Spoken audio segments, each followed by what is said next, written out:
But there's still that feeling of actuality that me is there. You see, I mean, you may say, you could reasonably argue that that's all there is to me, but when something happens, there's the feeling of its actual presence at that moment. I don't quite follow. Well, you see, if somebody reacts to being hurt or angry, he feels at that moment that there's more than that. You see, that there's something deep inside which has been hurt, right? I don't quite see what is... my image can be such a deep... that's my image at all levels. Yes, So I have an image about myself, yeah. Suppose that I'm a great poet, or a great painter, or a great writer. Apart from that image, as a writer, I have other images about myself. I have an image about my wife, and she has an image about me. There are so many images I've built around myself, and the image about myself also. Yes. So I'm a bundle of images. Yes, I understand. Partial. Yes, you're saying that there's nothing but this bundle of images. Of course. But this will, the question is, how are we to see this as an actual fact? You see, that is... But wait a minute, there is something but this bundle of images. I mean, I'm sitting right here now, seeing you and all the rest of it. Now, I have the feeling that there's a center of action or center of consciousness which is within my body and associated with it, which has a center, and it's not you, and it's not you, it's not David, it's me. And associated with this center of action, my body, sitting here, is a whole lot of memories and experiences, and without those memories I wouldn't be able to speak, to talk, to recognize anything, and so on. So there seems to be some substance to this image of myself. I mean, there may be false images associated with it, but there seems to be a reality which I feel as I sit here. So it's not entirely illusory. Are you saying that you're totally, basically different from the three of us? Well, I'm in a different place, and I have a different body. Of course. In that sense, I'm different. Of course, I admit that. I mean, you're tall, I'm short, or I'm brown, yes. You're black, or you're white, or you're pink, or whatever it is. Now, at another level, I'm not basically different in the sense that we can all speak the same language and communicate, so there's something in common. Yes. And at a purely physical level, all of us have a lot in common with each other, the same kinds of enzymes, chemicals, and so on. And those, indeed, hydrogen atoms, oxygen atoms, we have in common with everything else. Yeah. Now, is your consciousness different from the rest? Conscious, not bodily responses, bodily reactions, bodily conditioning. Is your consciousness, your beliefs, your fears, your anxieties, depressions, faith, all that? Well, I would say that many of the contents of my consciousness, or many of the beliefs, desires, etc., I have, other people also have.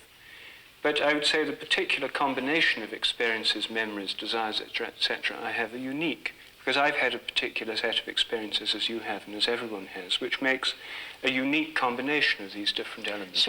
So is mine unique? Yes. So is exactly. But the uniqueness makes it all common. It's no longer unique. That's a paradox. It's not immediately clear. Why isn't it clear? I mean, everybody's unique, right? Yes, we're all unique. I question that. But we're not unique in the same way. Otherwise, the word unique becomes meaningless.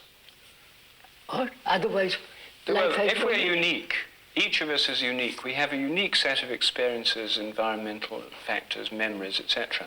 That's, you just now said, that's common lot to all of us. Yes, we all have it. But what we have is different. Yes, you brought up in England. Yes. And perhaps another brought up in America, another brought up in Chile.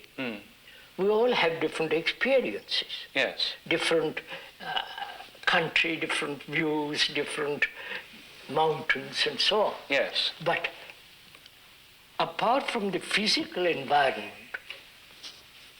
linguistic differences, and accidents of experience. But basically, fundamentally, deep down, we suffer. We are frightened to death. We are anxious. We are agonizing about something or other. And conflict, that's the ground on which we all stand. But that doesn't seem a very startling conclusion. No, it is not. But I think, say that what you're saying really implies that what we have in common is essential and fundamental rather than just superficial. You see, now I've talked with people about this, and they say everybody agrees we all have these things in common, but sorrow, suffering, and so on are not so important. The really important point are the higher achievements of culture and things like that, as an example. Maybe the distinction is between the form and the content. Our contents are all different, and they have similarities and differences, but maybe the form is the same, the structure.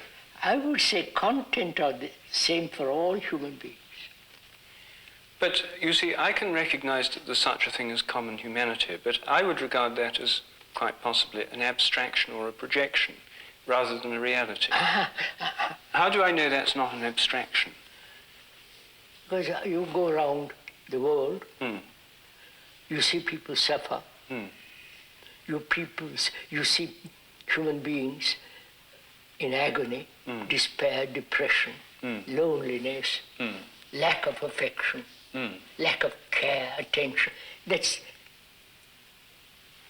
the basic human reactions, that's part of our consciousness. Yes. So you are not basically different from me. You're tall, you may be born in England, I may be born in Africa with dark skin, but deep down the river, the content of the water of the river is the water. The river is not Asiatic river or European river.